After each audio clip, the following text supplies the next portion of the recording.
Saya Edi Mulyadi dari Forum News Network FNN. Saudara sekalian, sore-sore ini saya dapat tamu penting dari Jawa Timur ya. Dari mana? Surabaya ya tinggal ya. Ya, Surabaya. Surabaya. Mas Agus Maksum. Kabar sehat ya? Alhamdulillah. Alhamdulillah. Ini soalnya Pak Ustadz sebetulnya Pak Ustadz, tapi kita biasa bermas-mas aja, kurang adab lu Ed gitu. Saudara sekalian, saya cuma ngingetin aja, Agus Maksum ini adalah waktu Pilpres 2019 jadi kepala tim IT-nya Prabowo Sandi ya. Dan di situ dia bersama-sama dengan Khairul Anas yang ponakannya Mahfud MD banyak membongkar modus-modus kecurangan pemilu. Dan dari waktu ke waktu memang sasaran utama adalah daftar pemilih tetap ya. Oke, sekarang bagaimana nih? Kan kita sekarang nih melihat kecurangan sudah mulai tampak di depan mata. Bahkan beberapa teman sudah menggulirkan gerakan pemilu tanpa Jokowi. Karena apa? Karena mereka tahu kecurangan itu di drive semua untuk melayani kepentingan Jokowi. Gimana Mas Agus Maksum? Apa aja kira-kira yang mesti dibahas tadi? Atau sebelum masuk ke apa aja, bagaimana sih sebetulnya peran IT dalam pemenangan sebuah tim paslon? Gimana? Ya, Bang Edi, terima kasih kesempatannya kita ketemu sore ini.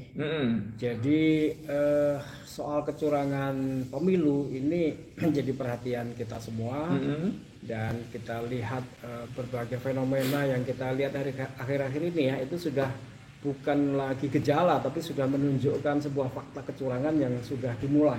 Itu dimulai ya? Ya, Yang 2024 ya? Ya, kita lihat kan ini bukan lagi gejala gitu ya, tapi sudah fakta-fakta diungkap. Misalnya ya sekian banyak anggota DPR mengungkapkan adanya kecurangan-kecurangan itu dari fenomena yang mereka lihat kan gitu. Lalu kemudian fenomena yang lebih keras lagi, MK itu sudah tidak lagi menjadi Mahkamah Konstitusi, bahkan disebut sebagai Mahkamah Keluarga, dan menghasilkan sebuah keputusan di mana kemudian ada keluarga yang seharusnya belum punya hak untuk bisa menjadi cawapres, dengan keputusan MK itu dia jadi, dan itu kemudian menjadi gonjang-ganjing yang saya kira gonjang-ganjing itu sudah menjadi bagian dari kecurangan.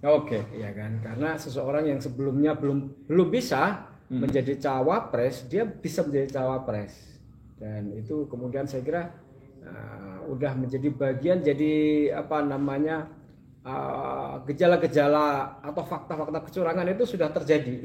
Ya. Apakah ini merupakan semua bagian dari orkestra mewujudkan cawe-cawe yang Jokowi ini? Nah, saya kira sih kalau saya lihat dari pernyataan-pernyataannya Bang Rocky Gerung itu kan menunjukkan analisa-analisa yang dulu itu sudah menunjukkan fakta-fakta. Itulah makanya Bang Edi, saya juga kemudian mengingat ini loh. Kalau kecurangan-kecurangan itu kan, kalau pemilu itu kan ujungnya sebenarnya, ujung tombaknya atau dasar basic kecurangan itu ada di DPT. Atau daftar pemilih tetap itu. Jadi sebentar saudara kalian. Jadi seperti kata Mas Agus Maksum tadi, pemilu itu, pilpres itu tidak cuma sekadar coblosan ya. Bahwa itu penting, yes ya, apalagi cuma euforia foto selfie ya. Tapi yang tidak kalah penting adalah saat penghitungan. Penghitungan itu dimulai dari daftar pemilih tetap DPT itu. Dan hari-hari ini sudah disebut-sebut ada 54 juta ya DPT yang nggak jelas. Nah, nggak jelasnya seperti apa sebetulnya? Jadi gini, ini perlu dipahami ya, kenapa DPT itu menjadi bagian dari ujung tombak kecurangan. Itu sebenarnya begini, kecurangan itu dulu kita lebih sering misalnya kayak money politik. Money politik itu sebuah kecurangan, tapi masih kadarnya itu masih kadar yang bisa dipahami gitu loh. Kenapa? Karena begini, karena gini. Nah gini, kecurangan dengan money politik itu kan dia kasih uang kepada orang. Orang itu suruh masuk TPS lalu milih dia. Jadi masih ada suara. Nah sekarang kecurangan melalui DPT itu dia bukan begitu, bukan konvensional begitu. Jadi daripada dia harus sebar-sebar uang kepada orang untuk cari suara, dia itu menciptakan DPT abal-abal, DPT yang tidak ada orangnya. Ngeri kali. Nah, jadi DPT itu dicetak, dia nggak ada orangnya, lalu kemudian dia masuk ke dalam daftar, lalu dicetak surat suaranya. DPT itu kan kalau kita dalam pemahaman awam saya itu kan bentuknya tabel. Ada daftar pemilih tetap ya. Ada apa lagi? Yang dulu yang seharusnya apa? Ada NIK bahkan barangkali ya nomor induk. Oke, jadi begini. Nah, konteks saya sebut sebagai DPT abal-abal, di mana nanti mencetak DPT ada surat suaranya, di mana nggak ada orangnya itu bisa dilacak dulu di tahun 2019 itu dengan keberadaan NIK, KK, dan tanggal lahir. Itu memang persyaratan dari sebuah DPT di dalam Undang-Undang Nomor 7 tahun 2017 pasal 348 menyebut bahwa orang berhak untuk masuk ke dalam DPT itu adalah orang itu punya EKTP atau KTPL. Nah, KTPL itu kalau disebut KTPL itu harus punya elemen pokok yaitu NIK.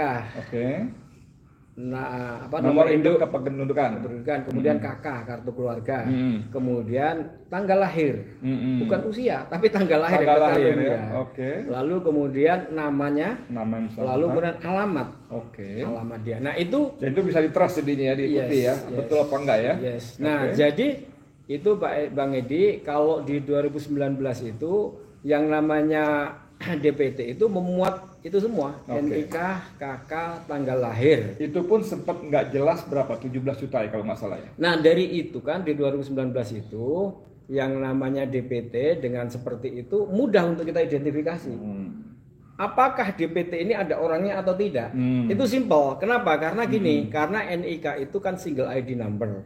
Single ID number itu ditetapkan oleh Kemendagri, bukan KPU. Namanya melalui Permendagri. Jadi ada nomenklaturnya. Nomenklatur NIK itu yang simpel, mudah diingat dan mudah kita pahami adalah kode provinsi. Dalam nomornya itu ada kode provinsi ya. Misalnya ini, kalau orang Jakarta kodenya 31 depannya. Kalau Jawa Timur kodenya 35. Kalau Aceh itu 11 gitu. Bang Edi mana? Jakarta 31. 31 ya. Lalu kemudian kode keduanya kabupaten 73. Nah, kode ketiganya kecamatan. Jadi dua angka paling depan itu adalah 73 Jakarta Barat berarti ya. 73 ya? Iya. Jakarta Barat. Kemudian kecamatannya 01 Kecamatan Cengkareng berarti. Cengkareng. Nah, itu udah kode ya. Itu kode. Sekaligus buat menelusuri tadi. Iya. Nah, saya tahun 2019 itu begini Bang Edi, supaya ini mengingatkan ya, mengingatkan bahwa kode provinsi itu ditetapkan oleh Permendagri. Dimulainya dari Aceh 11. Kemudian Sumatera Barat 12. Lalu melompat ke Jawa, nanti Jakarta itu 31. Lalu kemudian nanti berurutan sampai Jawa Timur itu 35 depannya. Nah, yang perlu diingat simple bahwa kode provinsi itu dimulai dari 11. Tidak ada 10. 10 berarti di atasnya Aceh lagi. Mana itu ya? Laut apa? Oke. Lalu kemudian melompat dari dari Sumatera kemudian ke Jawa mulai dari DKI 31. Berarti 30 enggak ada. 30 enggak. Selalu ada satunya ya. Ya, mulainya dari 1. Oke. Begitu juga kemudian nanti berarti kalau 30 Selat Sunda tuh ya. Provinsi Selat Sunda kali ya. Oke. Kemudian kalau 10 itu berarti di atasnya Aceh itu sekarang tuh. Dengan angka-angka kode-kode gitu pernah nggak terjadi angka-angka misterius yang nggak mungkin tadi? Nah, itulah yang tahun 2019 itu saya ungkap. Begitu saya mendapatkan DPT dan kemudian ada NIK itu, saya menemukan kode NIK 10, 20, 30 itu jutaan jumlahnya. Yang seperti 17 juta itu kalau salah. Itu bukan, itu lain lagi. Itu lain lagi itu. Nanti itu saja berarti dia nggak ada provinsinya. Jadi orang yang berkode 10, 20, 30 fiktif semua tuh pasti ya. Ya pertanyaan kan simpel. Orang itu dapat KTP dari mana? Provinsinya aja nggak ada. ada. Tapi orang itu punya KTP? Nggak ada, itu cuman daftar. Pada kenyataannya kalau dicari nggak akan ada orang itu. Itulah makanya disebut orang fiktif. Daftar fiktif. Itu tadi yang saya sebut sebagai DPT abal-abal. Nanti ada surat suaranya tapi nggak ada yang nyoblos.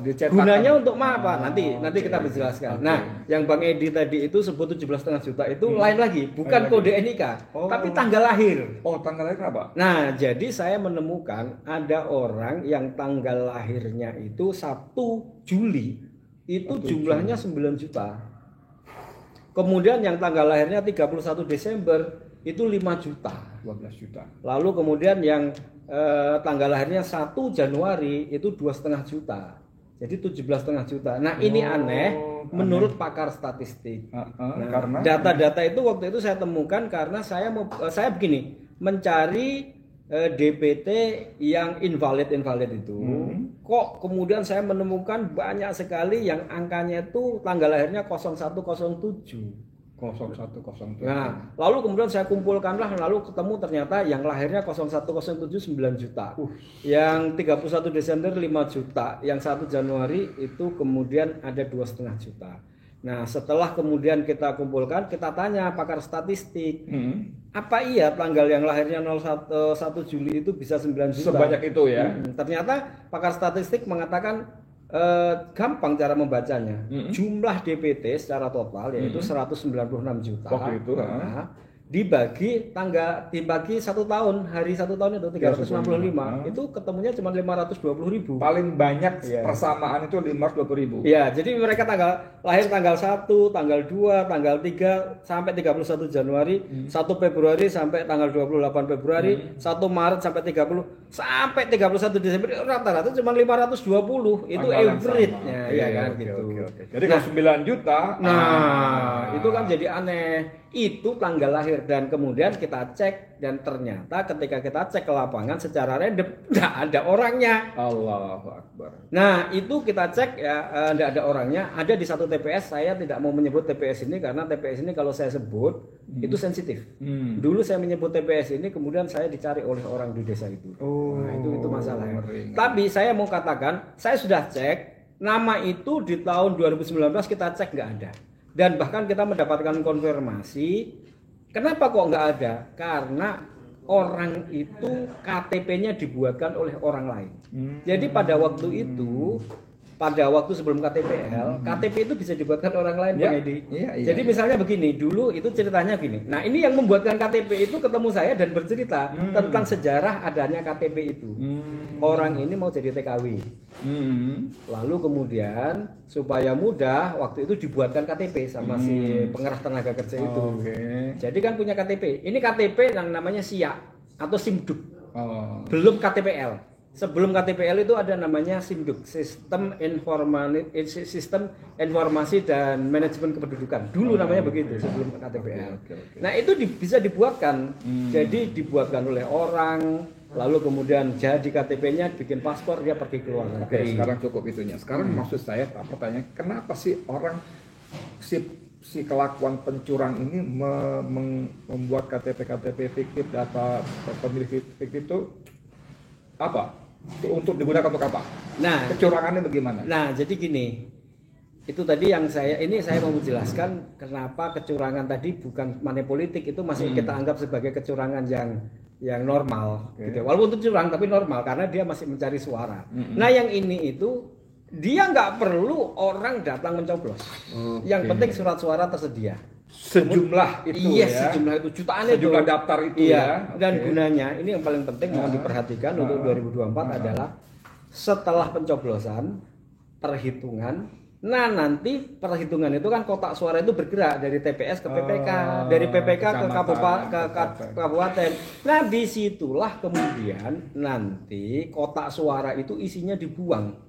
Lalu kemudian diganti surat suara yang sisa itu tadi. Ganti dengan coblos nomor tertentu.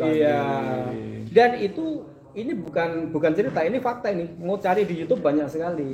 Sehingga kemudian mereka itu memerlukan sebuah mapping mana saja TPS yang kemudian surat suaranya bisa diganti. Nah, jadi DPT itu mengandung kode-kode.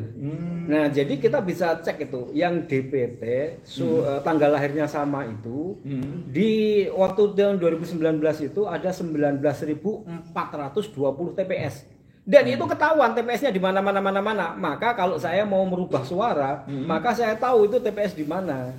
Kotak suaranya itu bergerak di mana, di kapan saya bisa ubah. Itu, kan ada waktu 1 bulan itu. Itu cerita 2019. Yes. Sekarang 2024 seperti apa? Itu tadi Bang Edi, ketika kemudian ini ribut-ribut kecurangan itu saya ingat loh, kecurangan itu apapun bentuk kecurangannya ujungnya adalah di surat suara. DPT suara ya. Nah, dan itu bisa kita cek melalui DPT. Nah, kebetulan saya bisa melihat DPT tahun 2024 ini. Ya melalui kawan-kawan yang di partai lah yang sudah dapat lah ya. Partainya nggak usah sebutkan. Dan memang partai-partai sudah dapat DPT ya? Iya, partai-partai sudah mendapatkan DPT. Perbedaannya ada nggak? Nah, itu gini, yang ingin saya ceritakan. DPT itu sudah muncul 2 kali. Pertama di bulan April 2023. Itu namanya DPS. Sementara. Daftar pemilih sementara. Nah, itu dibagikan pada partai untuk partai itu ikut nanti melakukan coklit namanya, pencocokan penelitian di lapangan. Nah, saya melihat DPT itu bukan DPT menurut saya. Tapi itu hanya daftar nama-nama yang dikelompokkan ke dalam TPS lalu diberikan kepada partai. Jadi partai itu nggak menerima DPT. Dia hanya menerima nama-nama. Kenapa? Karena DPS itu tidak berisi NIK, tidak berisi KK, tidak ada tanggal lahirnya dan tidak ada alamatnya. Dan cuma nama sama umur. Iya. Nama, kemudian usia, lalu kemudian TPS, lalu kelurahan itu ada di kecamatan mana, kabupaten mana nggak tahu. Jadi partai-partai itu tidak menerima DPT, dia hanya menerima daftar nama-nama. Dan itu berarti potensi kecurangan lebih besar lagi. Nah, ini menurut saya perlu ditanyakan pada pakar hukum, ya, karena ini bisa menjadi jebakan Batman. Kenapa? Karena gini, undang-undang itu kan mensyaratkan bahwa Pak KPU itu membagikan DPT kepada partai. Undang-undang nomor 7 itu ya? Iya, Undang-undang nomor 7 tahun 2017 itu mensyaratkan KPU membagikan DPT kepada partai. Tafsirannya gampang. Undang-undang itu dipakai tahun 2019. Dan 2019 partai-partai dan pasangan capres menerima DPT. Jadi tafsirannya kan simpel kan? Iya kan, nggak perlu kita tafsirkan ulang. Nyatanya pada waktu itu KPU membagikan kepada partai dan pasangan capres, dan itulah makanya saya terima dan saya analisa itu, ya kan? Nah, jadi undang-undang itu mewajibkan bahkan partai itu punya hak untuk mendapatkan DPT, bahkan lebih berhak daripada KPU itu sendiri karena partai itu adalah peserta pemilu. Itu menurut pakar hukum Pak Abdullah Qadiri itu. Nanti silahkan ditanya. Itu seperti itu.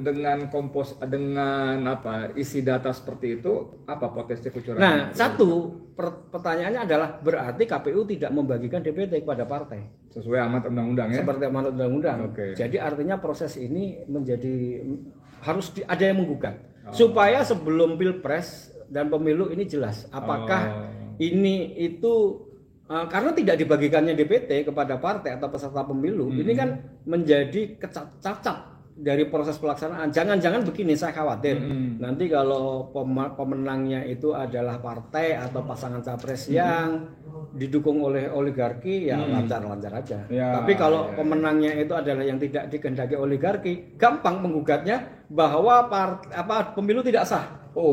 Itu karena DPT tidak dibagikan. Padahal menurut undang-undang harus dibagikan dan partai berhak mendapatkan itu untuk dia melakukan pencocokan dan penelitian apakah anggota saya pendukung saya masuk di dalam DPT atau tidak. Iya kan? Nah, kalau sekarang tidak dibagikan dan hanya di daftar nama-nama saja, maka kemudian itu kan berarti tidak dibagikan. Nah, menurut saya harus ada yang menggugat. DPT ini kan tadi Mas Agus bolak-balik bicara soal partai, suara untuk partai maksud saya. Padahal DPT ini kan sekarang juga suara untuk capres dong. Iya, betul. Artinya bisa sangat mungkin katakanlah untuk partai relatif lebih fair, ya kan ada beberapa kartu suara kan, surat suara kan. Tapi untuk pasangan capres gitu, calon ya, itu kan bisa apalagi dengan kekuasaan yang kemarin saja sudah ada 20.000 kepala desa. Nggak mungkin mereka diundang lalu mereka cuma makan-makan hore-hore, pasti ada tugas-tugas dong. Itu masing-masing. Jadi pertama ya, dengan terbentuknya pasangan capres yang sudah mendapat nomor urut ya 1, 2, 3, saya mengingatkan pasangan capres itu punya hak untuk minta DPT. Saya belum mendengar hari-hari ini itu pasangan capres minta ke KPU. Dia punya hak. Jadi selain partai ada pasangan capres yang harus minta hak. 1. Nah, yang kedua, karena DPT ini itu tidak ada NIK, KK dan tanggal lahirnya, maka sebenarnya ini bukan DPT. Jadi ini masih daftar pemilih siluman semuanya, nggak bisa Nah lah, kemudian yang ketiga ada satu hal yang paling krusial di dalam DPT tahun 2024 itu adalah PKPU nomor 7 tahun 2002. Apa tuh? Tentang apa? Nah, pasal 4-nya itu menambahkan satu ketentuan di mana ketentuan itu melanggar undang-undang di atasnya. Nah, jadi gini, di dalam undang-undang itu yang berhak masuk ke dalam DPT itu adalah mereka yang punya EKTP. Ya, itu di dalam undang-undang nomor 7. Bahkan ini pernah digugat di tahun 2019.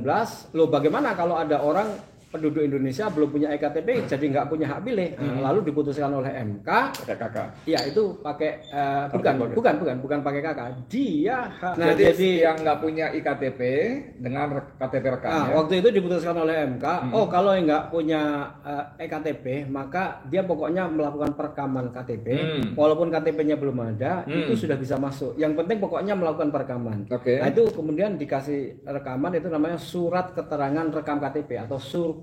Nah itu boleh. Nah tapi tetap syarat utamanya nggak berubah, yaitu orang itu harus punya EKTP. Apakah KTP-nya sudah dicetak seperti punya Pak Edi tadi, atau KTP-nya belum dicetak, pokoknya sudah masuk, itu punya EKTP. Lalu kemudian ditegaskan kalau mereka belum melakukan perekaman EKTP maka tidak berhak. Itu tahun 2019. Itu melalui sebuah perdebatan dan bahkan melalui gugatan di MK. Jadi undang-undangnya masih sama. Nah, di tahun 2024 itu KPU membuat PKPU namanya nomor 7 tahun 2002. Pasal 4 itu menambahkan kalau orang itu tidak punya EKTP maka bisa dengan menggunakan KK. Nah, ini bertentangan. Karena kenapa Bang Edi? Karena satu, kalau ada orang asing kemudian kawin dengan orang Indonesia, masuk di KK-nya orang Indonesia padahal dia nggak punya EKTP, bisa masuk. Ya kalau satu lah, kalau fenomena yang sekarang ini banyak sekali Cina pertama itu ya. Nah itu satu. Dan itu bertentangan dengan Undang-Undang nomor 7 tahun 2017. Ini harus ada yang menggugat. Jangan dipersoalkan di belakang, harus dipersoalkan di depan. Sebab kalau nanti dipersoalkan setelah Pilpres atau pemilu, lalu DPT-nya dianggap kuasa, batal semua kan. Nah itu yang pertama itu. Ya bahayanya yang kedua adalah KPU itu di dalam kasus DPT di tahun 2019 itu bisa membuat KK, itu soal itu. KK kan harusnya dibuat oleh Dukcapil, kecamatan dan lain sebagainya. Tapi saya menemukan ratusan ribu KK itu dibuat oleh KPU. Itu pelanggaran banget. Nah, itu dia. Bahkan KPU yang bikin ya. KPU yang bikin. Wasit. Iya. KK itu, satu KK itu bisa berisi 2.000 orang. Astagfirullahaladzim. Satu KK bisa berisi 2.000 orang.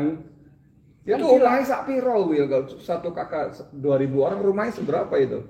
Ya, itu dulu waktu berdebat di LC dia bilang bisa saja terjadi, itu misalnya pondok pesantren. Ya kan 2.000. Nah ternyata tidak juga. Kita cek nggak ada. Nah buktinya simpel aja.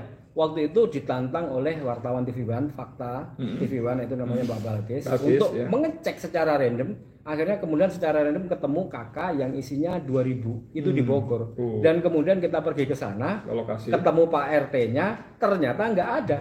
Dan bahkan orang-orang yang terdaftar di situ tidak dikenal, Pak RT-nya nggak kenal, warga nggak kenal, jadi fiktif. Jadi itu bisa orang fiktif dimasukkan ke dalam KK. KPU itu bisa membuat KK yang kemudian masuk ke dalam DPT. Ini kasus 2019. Nah, sekarang saya 2024. Nah, sekarang kita partai ataupun pasangan capres itu kehilangan alat ukur, kehilangan alat untuk bisa melihat dan menganalisa itu, untuk memvalidasi dan memverifikasi DPT ini ada orangnya atau tidak. Kenapa? Karena gini Bang Edi, persoalan-persoalan DPT di 2019 itu sudah dibereskan oleh KPU tahun 2024 itu. Beres dengan cara menghapus NIK, menghapus KK, dan menghapus tanggal lahir. Jadi beres persoalan itu. Jadi nggak ada lagi, nggak ada persoalan lagi. Maksudnya beres itu beres dari penglihatan kita tidak terlihat. Tapi apakah beres beneran?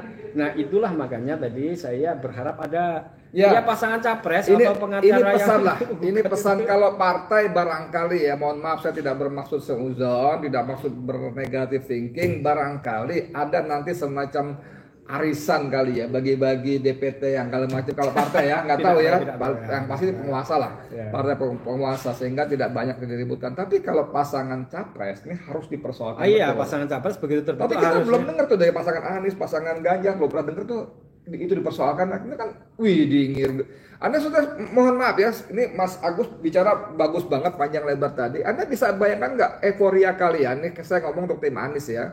Relawan Anies, pendukung Anies, euforia kalian yang beratus ribu, berjuta orang menyambut Anies dalam setiap kunjungan kemarin-kemarin itu menjadi sorry banget ya, bisa ambiar sama sekali hanya dengan data-data DPT yang diceritakan oleh Mas Agus maksud tadi. Itu yang Bang Rocky bilang dan kemudian saya menjadi tergerak itu.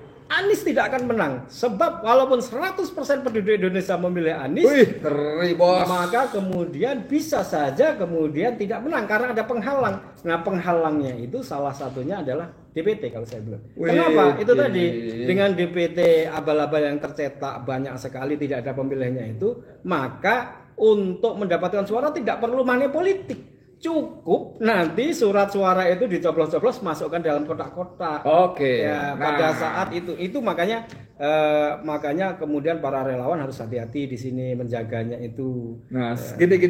Saya sorry banget, saya bolak-balik dalam podcast saya mengatakan saya tidak percaya pemilu. Karena dalam pikiran saya tergambar kecurangan sudah didesain begitu hebat, rapi A sampai Z, ujung sampai ujung. Tapi apa yang disampaikan Mas Agus ini sesuatu yang sangat wah buat saya. Ini jauh lebih dahsyat daripada yang saya pikirkan. Nah, ada satu hal yang ingin saya sampaikan kepada pasangan capres ya, baik 1, 2, dan 3. Pasangan capres itu sudah tidak punya kesempatan lagi cukup untuk melakukan validasi terhadap DPT. Sebab apa? Coba perhatikan.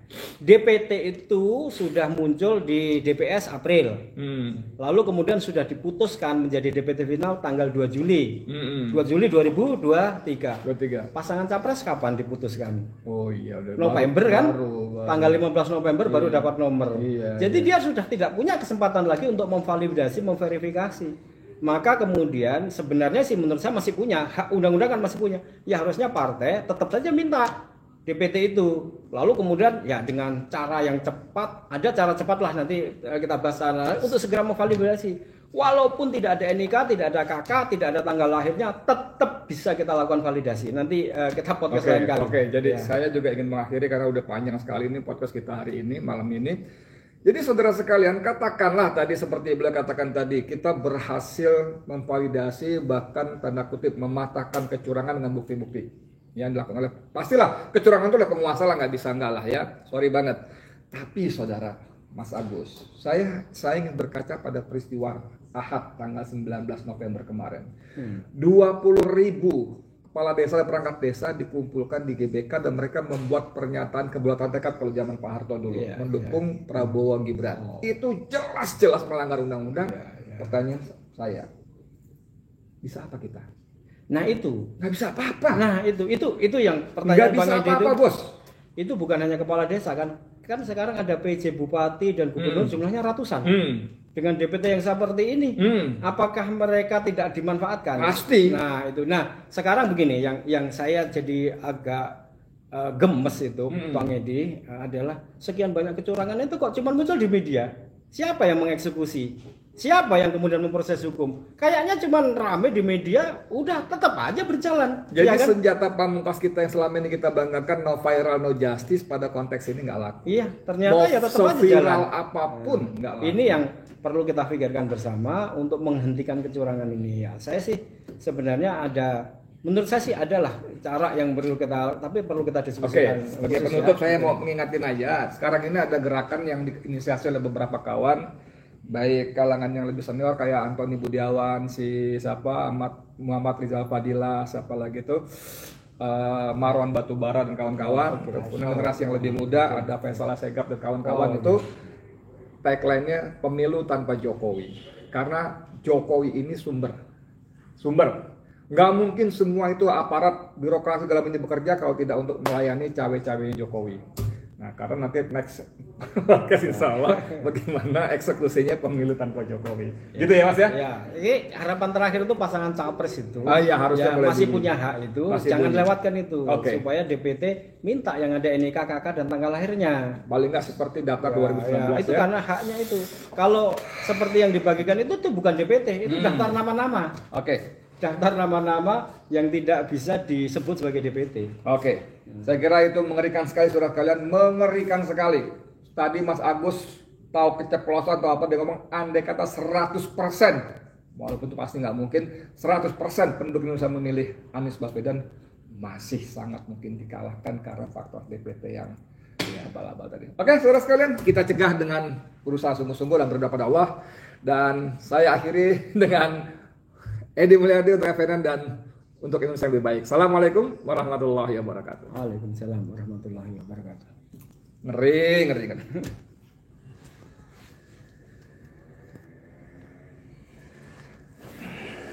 Ini